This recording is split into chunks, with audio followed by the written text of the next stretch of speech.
Thank you for waiting. Now we'd like to start our third session. The title of this session is Designing Agile Cities for Greater Livability.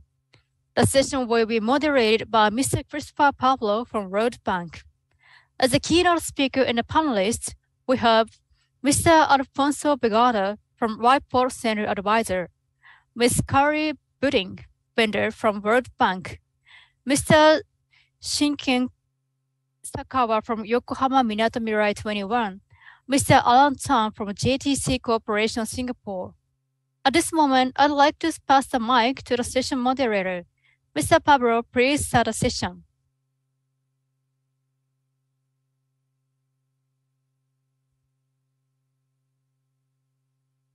Hi, everyone. Welcome to the session of ASCC. My name is Tomoko Unaki. I'm a World Bank consultant at the TDLC, World Bank Tokyo Development Learning Center.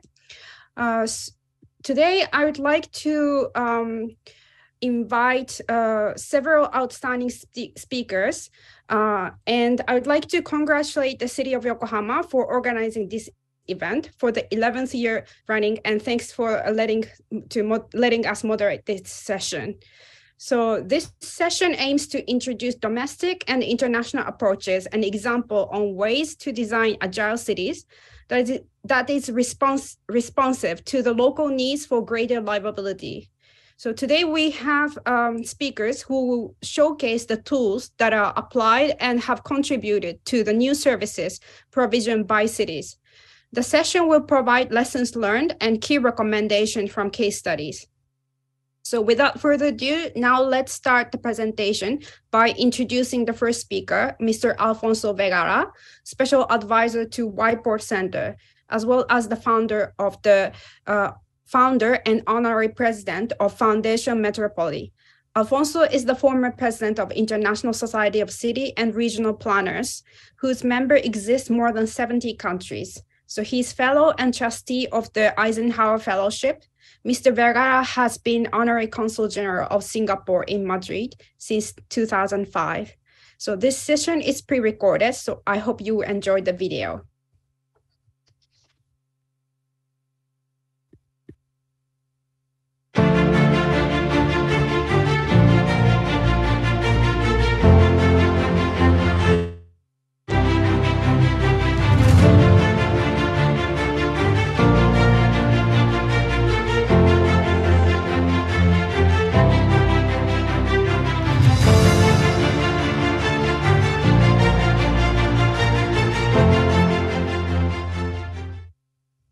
Hello, it is my pleasure to participate in this interesting event on the challenge of building a new capital city for Indonesia.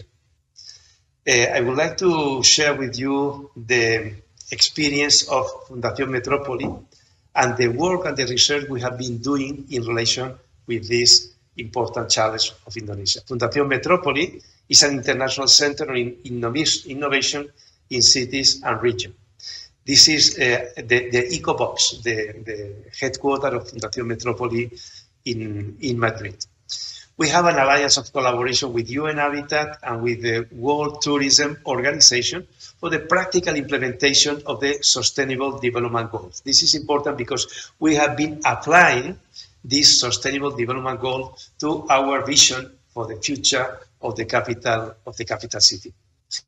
It's incredible, the global location of this new capital city in relation with the urban system of Asia, which is the most dynamic territory in the world. And in particular, the location in the context of Indonesia. Indonesia has more than 18,000 islands. It's a huge country. And the new capital city is located in the gravity center, in the core of this territory. You can see here the 34 provinces of Indonesia and the location of this capital city. So building this project in Indonesia, in particular in Kalimantan, is a great opportunity to strengthen the identity of the country and its territorial integration, its territorial solidarity, territorial balance. So it's something key for the future of the country. So relocating the political capital bring opportunities also for Jakarta to reuse the existing buildings and facilities associated to the government, political institution, embassies, and international representation. This is something important to understand which kind of economic activities, functions, facilities can be attracted for reusing the existing building. So the challenge, in my opinion, for the new capital city will be attracting economic clusters, not only the administrative function, but economic cluster, attracting people, activities that will obtain competitive advantage of being located in the new capital city.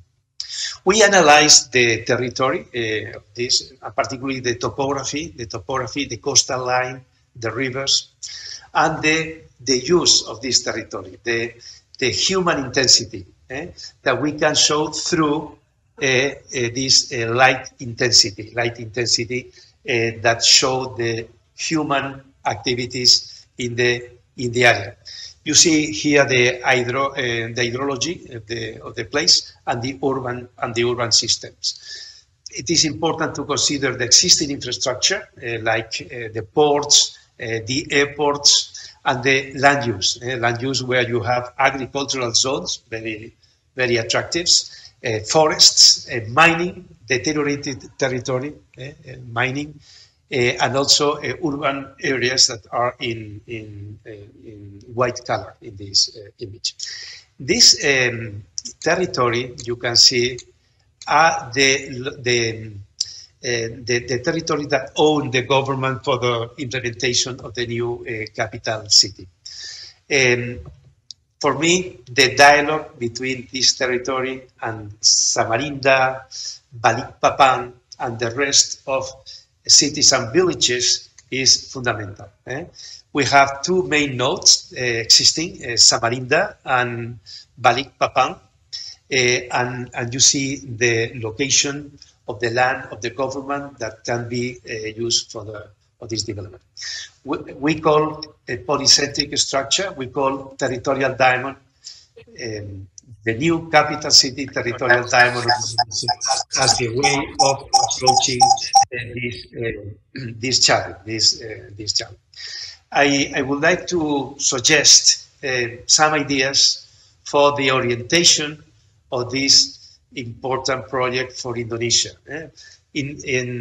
Initially, the idea of connecting the city and the territory, design with nature, creating a place for innovation, attraction of talent, urban life 24/7, hybrid urbanism to live, work, play, and learn, public space. Public space is key for exchange ideas, for socializing, for creating a human environment, public space. The opportunity of creating a laboratory of innovation in urban solution. Also, the challenge of low emission city, the idea of the climate change and how we can, in a new capital city, how we can fight against climate change. Bioclimatic architecture and urbanism, network of waterfronts, streets and squares, human and pedestrian scale, electromobility, maximum connectivity, water, waste and energy sustainable urban solutions, integrated community, integration between physical and digital, between virtual world and physical world, sustainable real estate and digital solutions, and knowledge transfer to use the experience of building and designing this new capital for the education and the preparation of a new generation of planners in Indonesia. I would like to suggest finally that all the intelligence territories around the world are designed by the community. So participation will be key. In this particular case, participation not only from people who already live in the area, but people who live in the country, because it will be the capital city. So this idea of creating a methodology to integrate the suggestion, the sensitivity, and the values of the population of Indonesia will be important. Other experience around the world of creating new capital, like Washington, Brasilia, Canberra, Putrajaya, can help us to understand what works and what doesn't work. This is Washington, for instance, and you see how the United States political capital has developed an important role in the country. Canberra in Australia, you see the relationship between the design of the city and the nature and the existing situation. Brasilia was totally new from scratch in the center of nowhere in Brazil. That was Brasilia. And Brasilia has been growing from the 500,000 people at the beginning to probably 3 million people in the surrounding territories today. And Putrajaya between Kuala Lumpur and the international airport in the very center. Putrajaya, Cyberjaya connected this capital city. So there is a difference in the case of Indonesia, with the possibility of creating not only an administrative capital, but also an economic development hub for balancing the economy of the whole country, and introducing this concept of diamonds or polycentrism territory, where existing villages, existing cities will have an interaction and complementarity with the new capital city. Beyond building the new capital city, what will happen with Jakarta?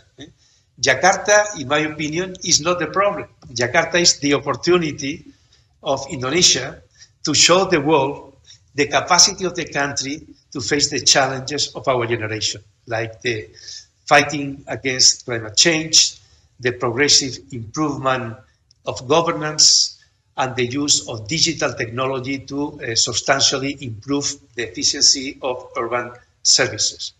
Jakarta is the engine of the economy of Indonesia, has the best infrastructure of connectivity, the best road system, the biggest concentration of schools or universities and talent, the best research institution, the best system of hospitals and care facilities.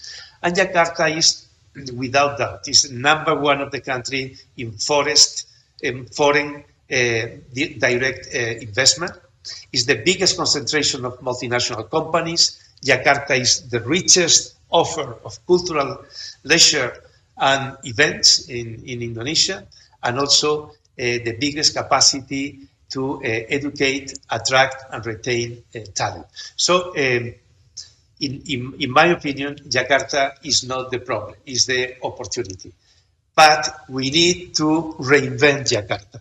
We are suggesting this idea of the blue ocean city, that it could be a new vision, a new roadmap for better Jakarta, creating a waterfront of islands that will protect from flooding, and also creating an ecological system with all the rivers will be integrated in a way that we can save Jakarta from flooding, and accelerating the linear transportation system in this context. We can have water system of linear transportation. We can have also main boulevards and roads for this linear structure that will be an alternative to the sprawling that is the main problem of Jakarta today. Other cities, many international important cities around the world, are doing radical transformation of the waterfront. This is the case of Tokyo. Tokyo is a very complex city, But all the Tokyo Bay has been developed through islands. And other cities like Singapore, Vancouver, Dubai, Hamburg have also developed similar projects of waterfront. Even in Tokyo, Yokohama is a very good example. In particular, MINATO MIRAI 21 is an example of the transformation of metropolitan Tokyo waterfront. So I would like to leave you with this message, that the challenge of the new capital is also an opportunity to create a new economic destination, a new innovation hub that can balance the economy of the country. But the challenge is not only this new symbol for the country, this new capital, is coming back to Jakarta for profound rehabilitation, profound renovation, to a reinvention of the city of Jakarta with this new blue ocean city strategy. So these ideas come from the implementation, from the practical implementation of the Sustainable Development Goal. To finalize my presentation, I would like to share with all of you a sentence of my friend Maimouna Mosharif, Executive Director of UN Habitat. She said that when visiting cities around the world, visiting leaders, I discovered that most cities do not receive $1 billion investment because they are not able to spend 1 million in generating an intelligent and shared vision for the future of the city. In my opinion, we need to spend seed capital money in investing in design the new capital, and also investing seed capital money in design a vision for the blue ocean city in Jakarta. Thank you very much for your attention, and hope this event will be successful. Thank you very much. I think it's now time to move on to the next presentation from my colleague, Carly Venter. Carly is a senior urban development specialist in the World Bank. She has a broad range of experience from public to private sector work, and she has experience spanning governance, economic development, and local and regional development. She has worked on policy formulation, operational activities, and we will be happy to learn from her own experiences in terms of helping cities become agile. So with that, let's look at the pre-recorded presentation of Carly. Thank you. Good afternoon. Thank you so much for inviting me to present today. I do apologize that I couldn't join even live virtually due to the time difference. I'm based in Washington, D.C. I'm a senior urban development specialist for the World Bank. I was just reminded as I was preparing for this presentation that one of my very first trips for the World Bank when I joined back in 2016 was to attend a Smart Cities conference in Yokohama.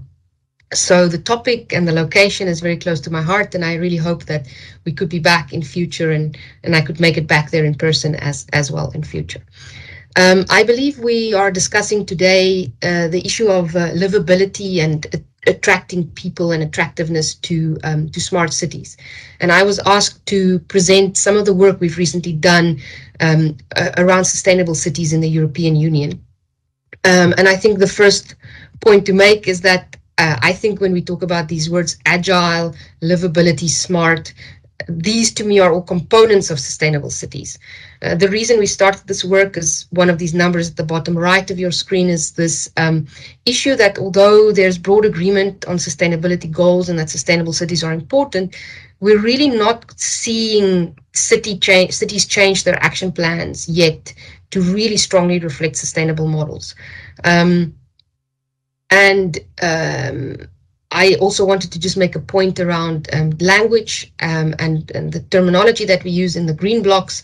When we say sustainable city, we mean some kind of desired future state or a set of conditions that will persist over time. And we really adopt the most holistic view of this definition, including finances, inclusion, and livability, as you can see there. In the European context, this term called sustainable urban development is used regularly, and we thought it was also important to clarify that and as the process that you go through in city building to ultimately achieve sustainability. So a lot of what we see with this development of new smart cities is this sustainable urban development practice that will ultimately get us to the end goal. As I mentioned, there is broad agreement. This is SDG 11, many targets to achieve. And because of this agreement, there are many frameworks available to measure whether we're making progress. This is just a very small snapshot of very many frameworks that are available. What's really interesting is that almost all of them include some kind of quality of life component. So the Global Platform for Sustainable Cities, which the bank administers, has a component. The UN Habitats one has a pillar on quality of life. And when we started this work, we were basically trying to figure out why we're not seeing more progress towards this, right? And our goal was not to develop another framework. Ultimately, it's what we did. It is because we thought one of the key reasons we're not seeing progress is that a lot of the stuff is very, very complex, and it's really difficult when you have somewhat lower capacity at city level to deal with something that is this broad and that covers so much of life, essentially. So the team that I worked with reviewed 38 of these global frameworks. We aggregated something like almost 2,000 indicators and then looked for commonality. And we sort of managed to identify about 115 common and desirable indicators, quantitative indicators. And we sort of came up with this very simple principle, which is that if city systems, and that is this basic service delivery, the governance stuff, must work in order for us to see positive results for people, the economy, and the environment. It's not rocket science. I mean, many of these other frameworks have some kind of governance foundation, but this is the simplest way you can strip this down to. We then basically took this little principle of ours and we populated it with indicators. And so we put in each of the blocks, system, people, economy, and environment building blocks. And you'll see here in the system block, smart and participatory is a key building block of the city system. Basically behind this then sits all the indicators for each of these building blocks. And important, when we populate this, we use quantitative and qualitative indicators. We have massive issues with data at city level. Something which smart cities hopefully can address from the outset is better data collection, better management of that. And but so we supplemented our quantitative data with qualitative questionnaires that we got either the cities or the specialists in that field to answer. So there's basically a dashboard that's customizable. You can choose the indicators you want to measure and you can set your own benchmarks. This is all available. We'll share the PowerPoint and if anyone's interested, feel free to reach out and we can share the dashboard, the sort of worksheets as well. But basically, just to show you what this results in, an example in Zagreb, and just to be clear, we didn't work with the city of Zagreb to do this dashboard. It was just a bank exercise populated by specialists. And it creates this kind of simple visual that, excuse the colors, we tried to get away from the green, red, and orange that's usually with sort of traffic light systems. But you can see here, and actually Zagreb was one of the cities that did best in the cities we looked at in Europe, but that there's some blocks that are green, which they're doing excellent, they're performing well, and purple, light purple here means fair. They have no blocks where they have really low performance. Interestingly enough, then the well-planned one is where they did fair, and I'll show you what the dashboard looks like at the back end. This is the well-planned bits of information that we have, and just some visuals to try and make it a bit more easier to understand. And what's particularly interesting here then is this block that says, no, this is the qualitative inputs, which is around data. Now, they're very, very good at data collection. They have really excellent GIS systems, et cetera, but we don't think that they are actively using this to inform policy. So there's room to work on and to improve in this planned, well-planned block. Another one that might be of interest is the livability block. where they did score a green, they did score excellent.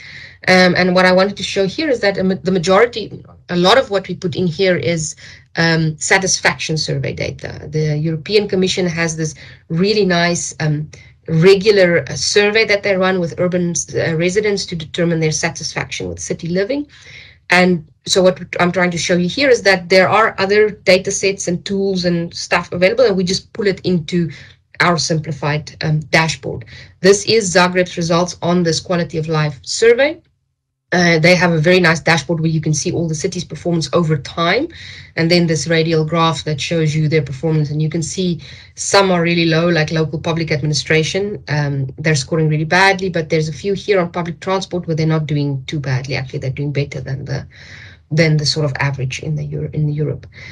While I'm just speaking about Zagreb, they are also quite interesting. There's, again, even just in that city, many other tools that people are using to monitor. So the Institute for Political Ecology did some work with a donut model. You can look at, might be familiar with it, Kate Raworth's model that she developed. It's called the degrowth model. So it's a choice whether you subscribe to that thinking or not, but they basically look at the world sort of as a donut of resources.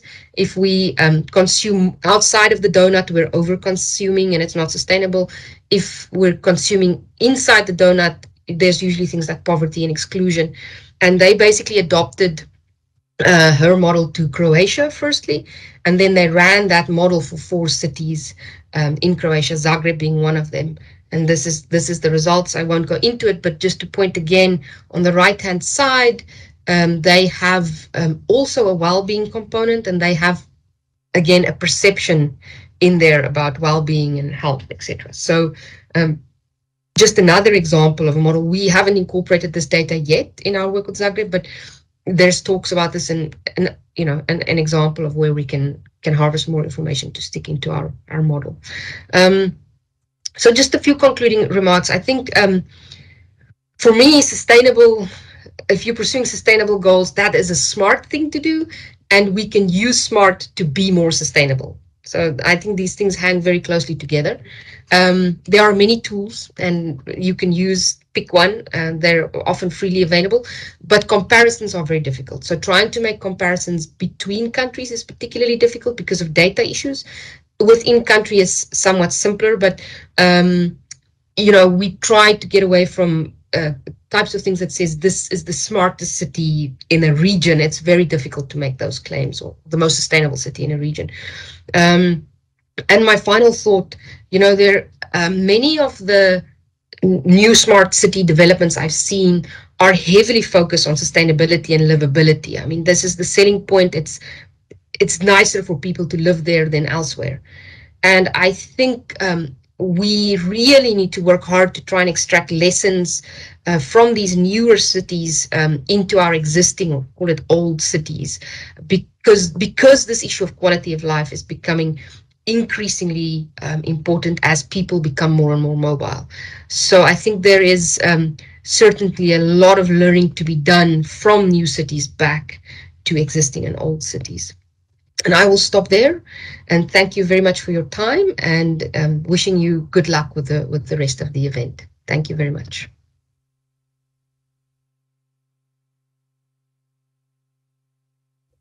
That was quite a presentation from Carly, and if you recall, she also offered to share this very interesting system of measuring how smart or livable a city is. So if you would like to get hold of this kinds of information, please let us know.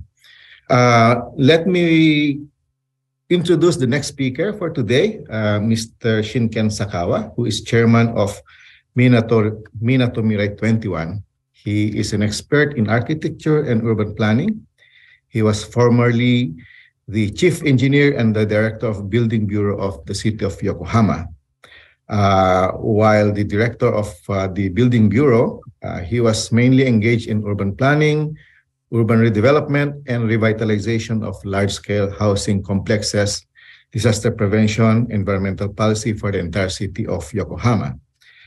He served also as the head of the planning section and of the maintenance section of the city government. And currently he is working on new urban industries and culture in MINATO MIRAI that urban projects can play a role in. So Sakawa-san, thank you, and please over to you. はい、ありがとうございます。 Thank you very much. As was introduced, this is Sakawa speaking. I would like to speak about the MINATO MIRAI or MM21 project. First of all, let me introduce Yokohama as where it is situated. It is more or less in the center of Japan. Adjacent to Yokohama is Tokyo. It's 30 kilometers from Tokyo to Yokohama.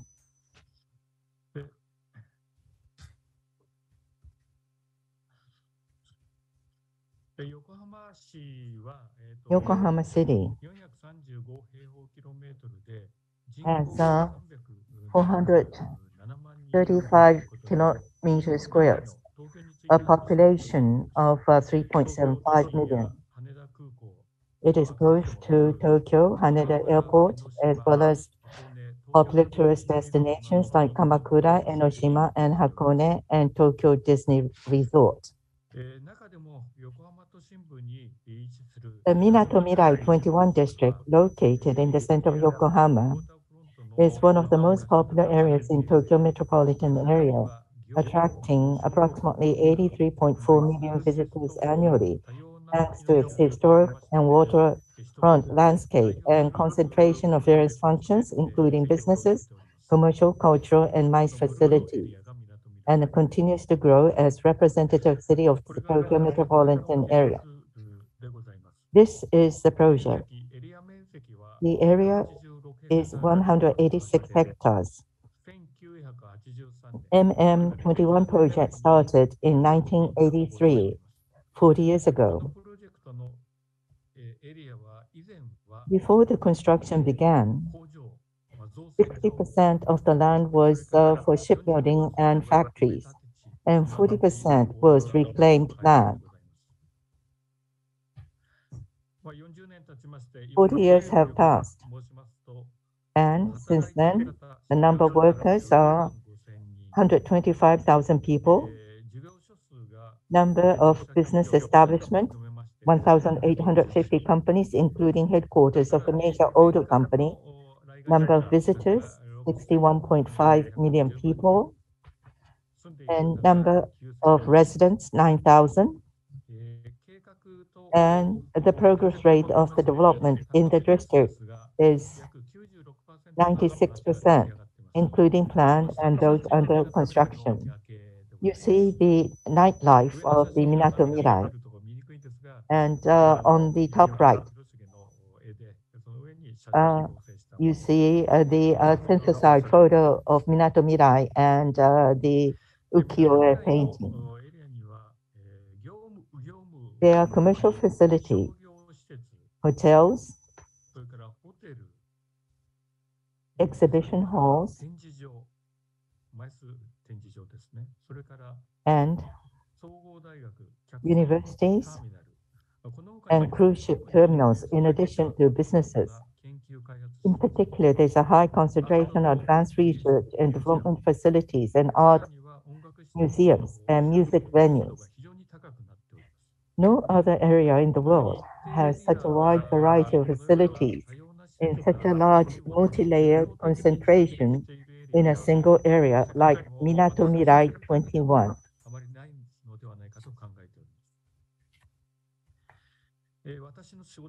My work is going to be introduced to you. I work with the government, employers, businesses, visitors, and residents to manage the area through the community development, environmental measures, and cultural and promotional activities.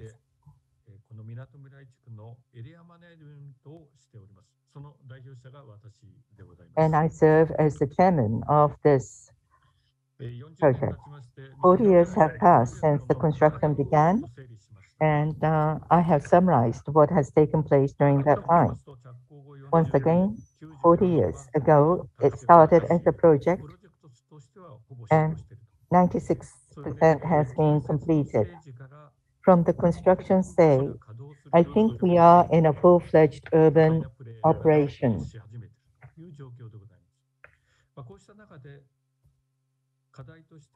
There are some challenges. How do we continue to create excitement and new values as an open port city and as a project that would lead waterfront development in Japan? That's one challenge.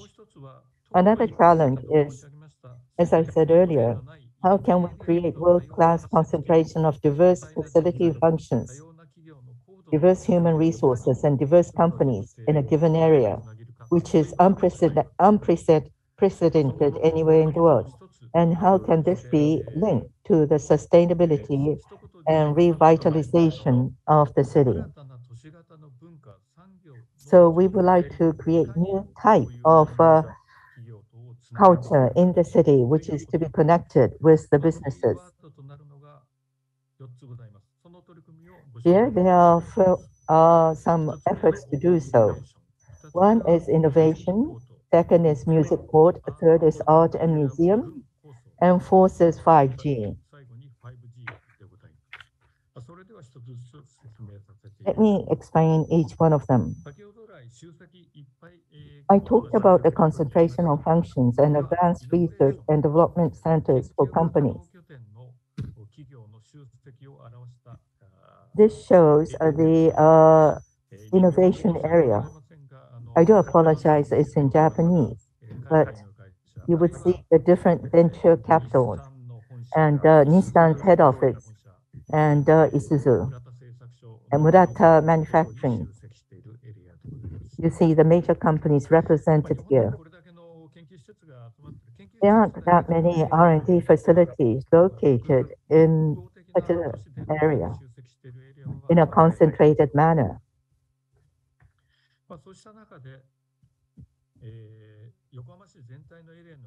And we have linkage with R&D.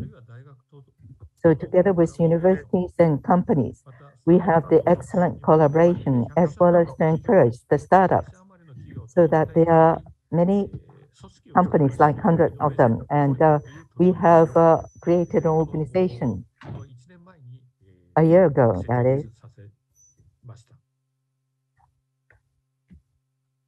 Yokohama Future Organization, that is. We will utilize Minato Mirai's advanced technology and ability to disseminate information to strengthen its function as a showcase for demonstration experiments. Minato Mirai is doing lots of demonstration experiments. And these are to be linked with success stories. As a result, we shall be able to have a great branding for the city. This shows the concentration of music and related facilities. Strategically implement initiatives through collaboration among facilities. And to be more specific,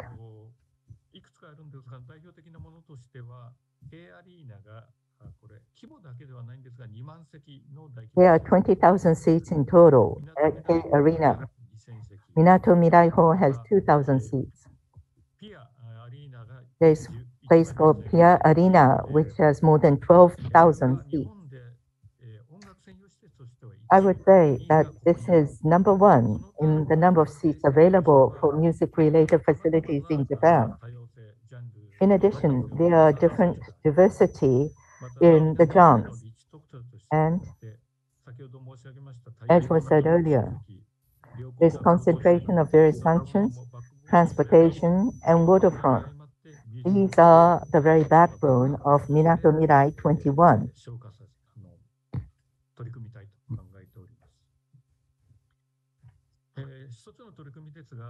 Strategic implementation of initiatives like music events, information dissemination through collaboration among facilities, and branding the Minato Mirai area as the music city.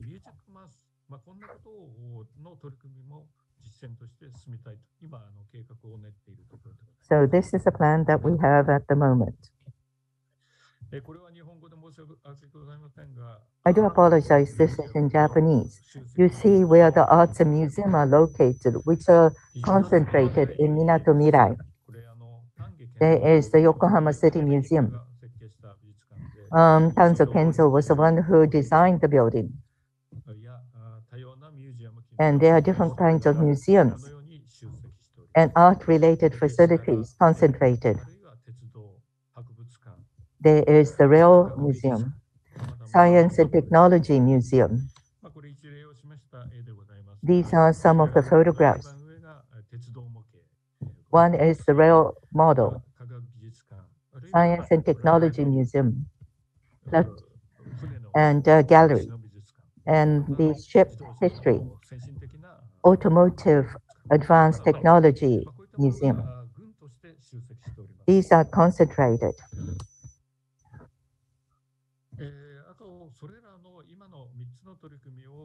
With the three efforts underway, 5G is going to be important, and 6G would follow that. So that in order to have high quality, we need to push further the use of 5G. In addition, there are diversified players located in Minato Mirai 21. So that together with 5G, we need to look at the software side so that we look at the use cases so that these use cases can be experimented and shared with the city citizens so that the 5G use cases would be enough to resolve the social challenges. So as a result, we shall be able to brand Minato Mirai, which is the new city type culture that is going to be nurtured here, that is going to be enjoyed by the citizens. This concludes my presentation.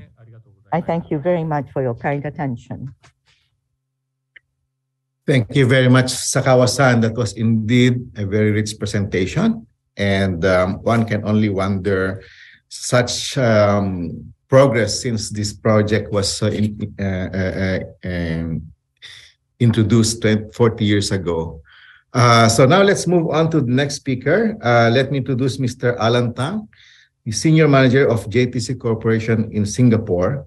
He leads JTC Smart District Division and is involved in the development work of Open Digital Platform, the digital infrastructure that will integrate various smart systems across the district. Alan, the floor is yours.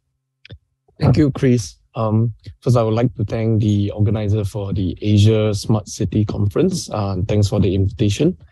So probably just give a background of what JTC Corporation does. So JTC Corporation is the government agency that's in charge of Singapore's industry progress. And then our mission is actually to develop the industrial infrastructure that supports the growth of new industries and transform enterprise in Singapore. So let me just bring you through my slides. Okay, so we actually have this Punggol Digital District, which will be Singapore's smart district that integrates the Educational Institute, and then it will also be the Smart Business Park, and it will provide lifestyle amenities all together in one. As you can see, it spans across 50 hectares of space.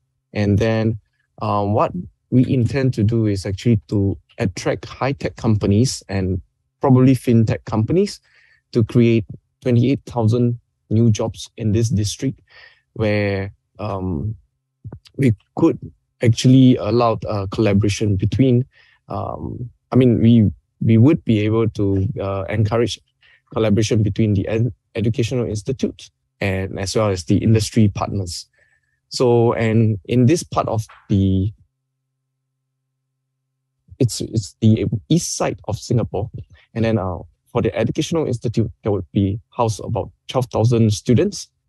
And then what Punggol Digital District actually focuses on is work, live, play, and learn. So over here, in order to actually manage the whole district itself, that's where Open Digital Platform comes in to provide the interoperability capability for smart systems within PDD or Punggol Digital District. So as you can see at the district service or the district level service, these are the smart district technologies that is being deployed.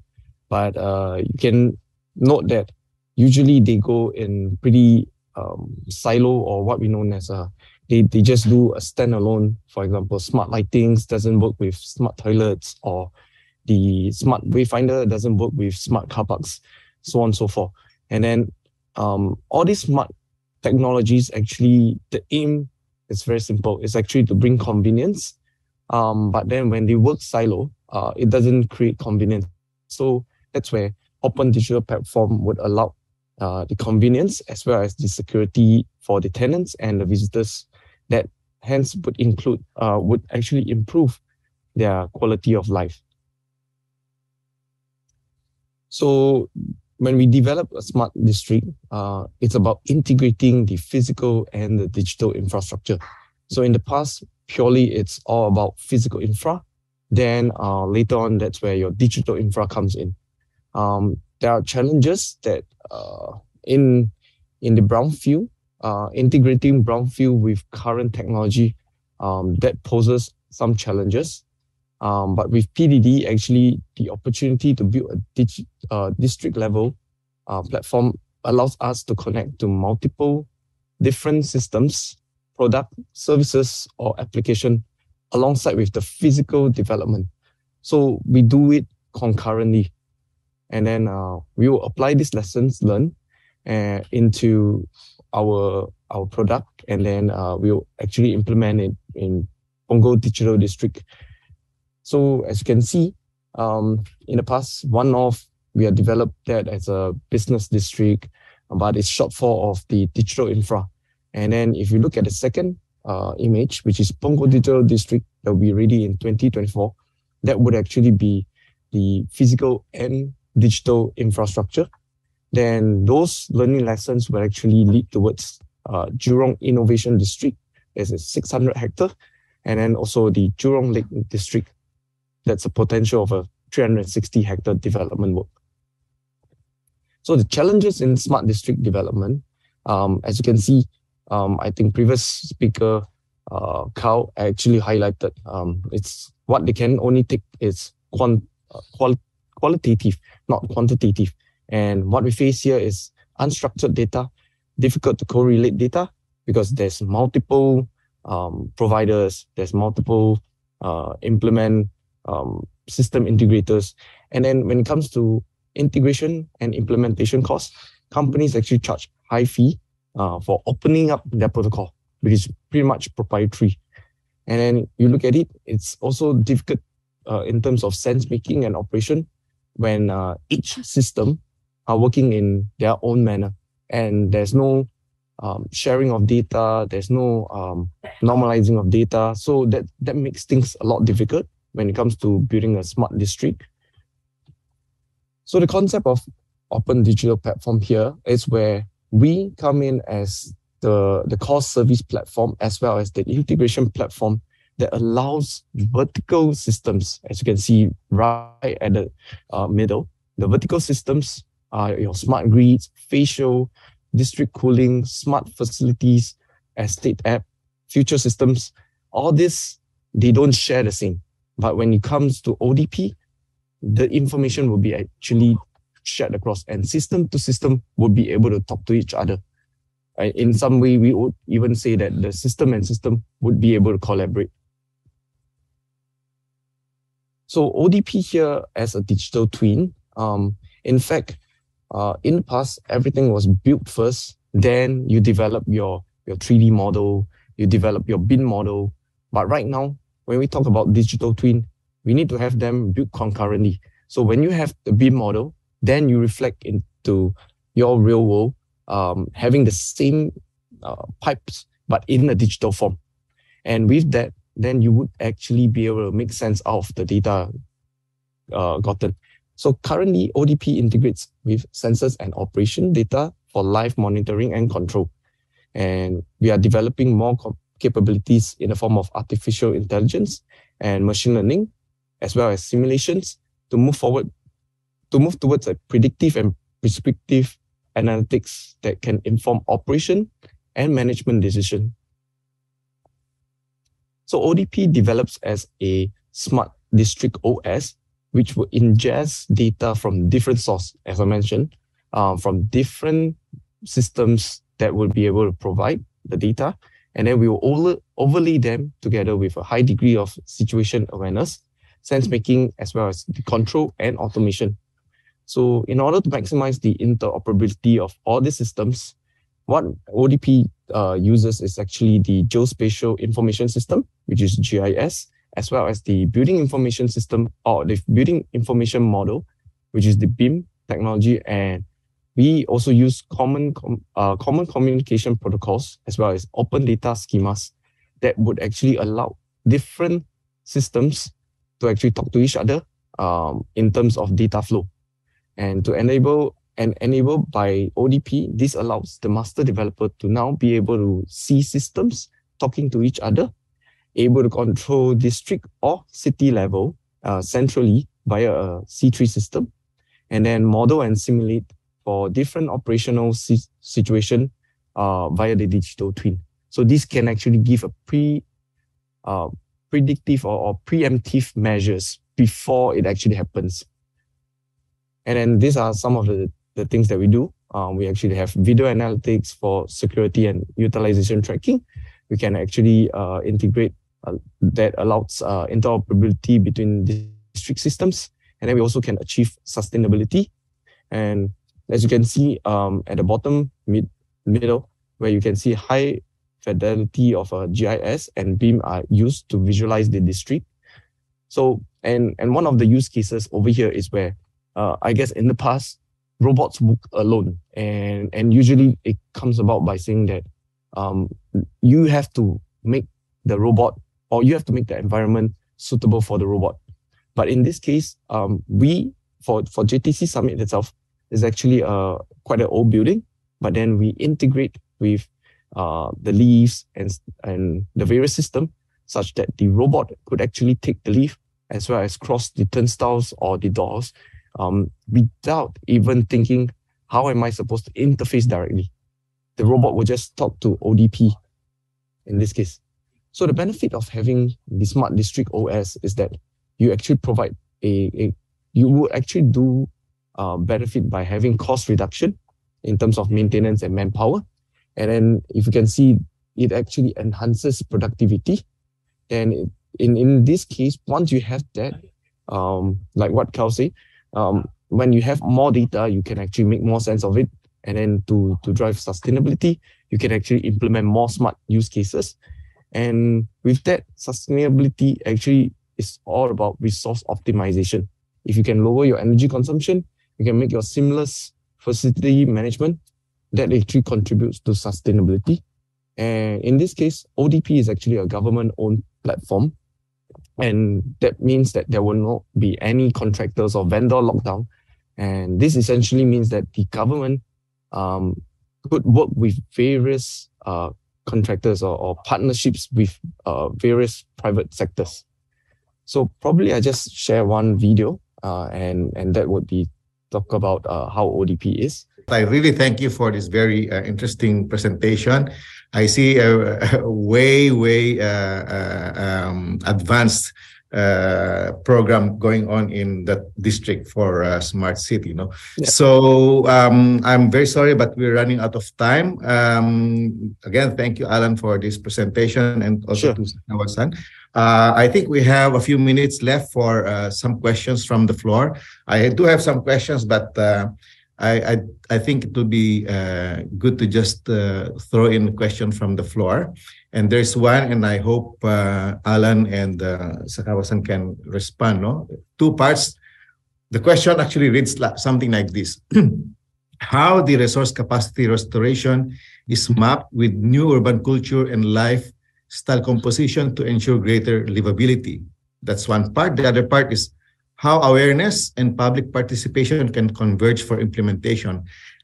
I think the first part refers to how we take into consideration the resource availability in the city, no? And the other one is how we engage the citizenry and the public in the design and in the planning of the programs. No? So maybe if you may, Sakawa-san, if you can respond to this question.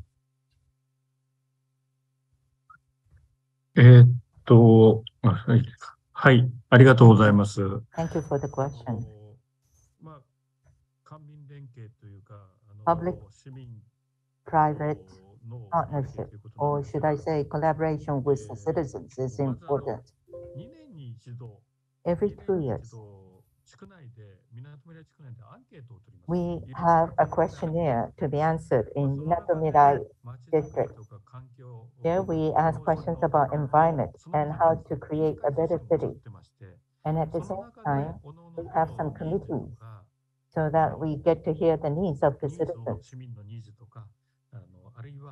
or the needs of the companies. How have we made use of the result of the questionnaire? 2 points. Whether the needs of the citizens or the companies, we made them useful for the project. As we challenge with the project, we wanted to see economic development of Yokohama City, and we wanted to have another way to support the public efforts, as well as open up some of the facilities of the manufacturing facilities to the citizens, etc. So that we wanted to incorporate these aspects into the MINATO MIRAI project.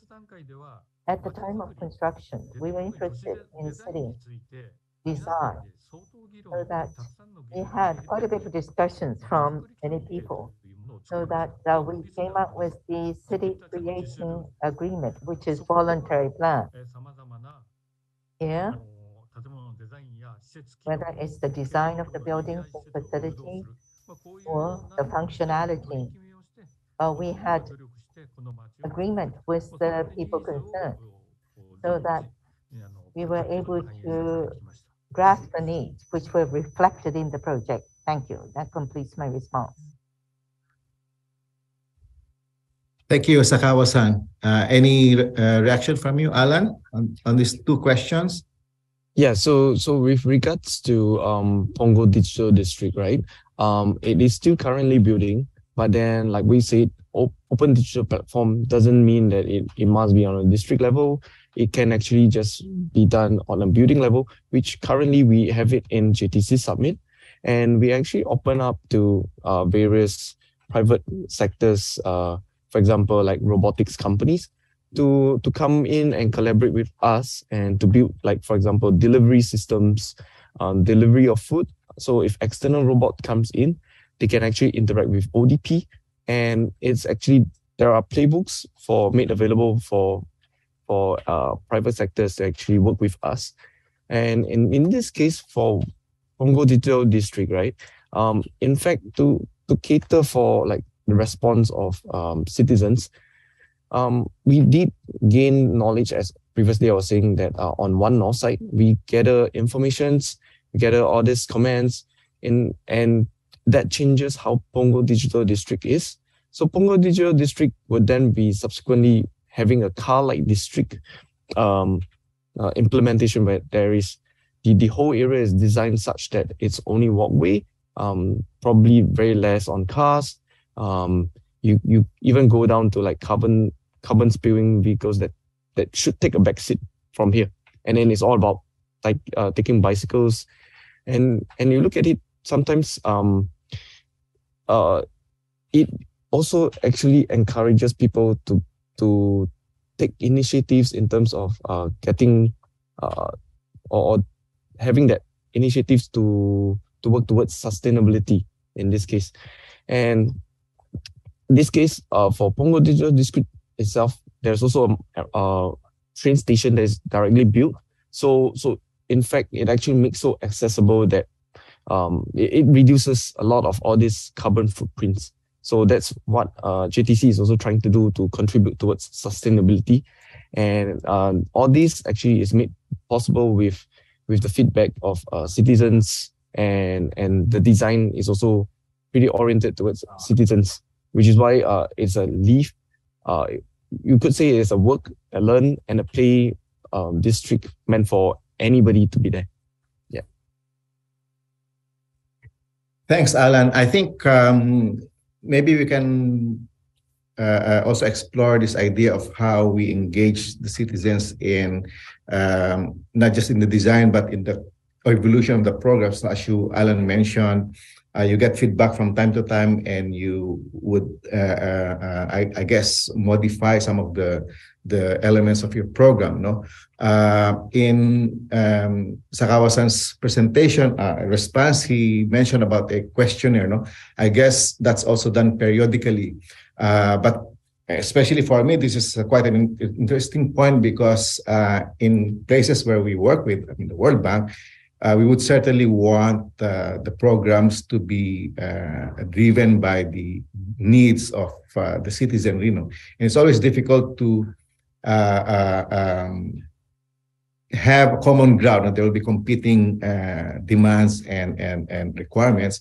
And so maybe you can tell us how you manage, let's say, if there are competing or conflicting demands from the citizenry. How is that done? Maybe Alan first, and then Sakawa-san. In terms of handling conflicting demands, I would say, because we work with private sectors. So in fact, how would I put it? I don't have an answer for that to handle conflicting demands. But I would put it this way, that if we talk about collaboration-wise, we do put citizens in front as our main citizens and tenants as our main focus, because their opinions are actually very crucial as to, because in effect, we are a real estate developer. So if nobody picks up our location, or nobody even rents, it's actually a disaster to us. So we do take in their opinions and their comments very seriously. And that drives how the district is actually also forming. Yeah. Thank you. I guess it's quite clear cut for you, because it's a different kind of context. Yeah. Sakawa-san. Yes. そうですね。港未来の構想の段階から、 At the time of planning Minato Mirai, このプロジェクトに賛成だ。 the citizens were asked whether they are in support or against the project. There were some against. They said, if you have that money, why don't you spend the money for welfare instead of the project? So we try to communicate why the project is important and why it is necessary. Whether it's the city assembly and the citizens, we had lots and lots of discussions to communicate the significance of the project. We had some small events where people had opportunity to voice against the project. So we had great discussions so that we had the opportunity to give the advantages and disadvantages of Minato Mirai project. And with that as a basis, we were able to move forward. That is my response. Thank you. Thank you very much. That's refreshing to hear. I think we have maybe a couple of minutes to have one more question. I don't think there's one from the floor. Maybe I can ask the last question, which is probably at the core of, the topic, designing agile cities for greater livability. And this pertains to the role of private sector. Of course, Yokohama, Singapore, we know very well how engaged the private sector is in the development of these places. But let's say, to what extent are they involved in not just putting up the investments, but in terms of the design, in terms of decision making, how important is the private sector inputs in these processes? Maybe Sakawa-san first, and then Alan. 公民の連携ということなんですが、 As 港村 for a partnership, it was the public sector who established the public infrastructure. The buildings were built by the private sector. So that was a bigger demarcation between the two roles. And within the area, the government has created a system to invite different players to discuss and provided the opportunity for the citizens and other players to participate. And the leadership was exerted by the private sector as what is being needed. What can be said is that we shouldn't be over-dependent on the government, because if so, it won't be having the voluntary nature. So I believe that is the important point as we proceed in a project. Thank you. Yeah, so for our approach, in fact, we went via a government leading example. So leading by example, the government actually comes out with this open digital platform that kind of encourages various private sectors to come on board. Because initially, if we talk about policies, probably majority of the private sectors will still remain in their silo. So what open digital platform main aim is just to get majority of all the systems on board and keep it open so that it doesn't tie down to anybody. And then when private sector sees this capability of sharing data, they are willing to join us and come on board. Yeah. Thank you very much, Alan. And with that, I would like to thank again our speakers, Sakawa-san from Yokohama, Minato MIRAI, and Alan from Singapore. To our, we will send our thanks to the two previous speakers who are unable to join us today. But again, this is Christopher Pablo. I'm very sorry for the initial technical glitches. And I thank very much again the organizers, Yokohama City, for having us and for organizing this very interesting exchange on Agile smart cities. Back to you, Ms. Kurabayashi. Thank you everyone for joining the Smart City session.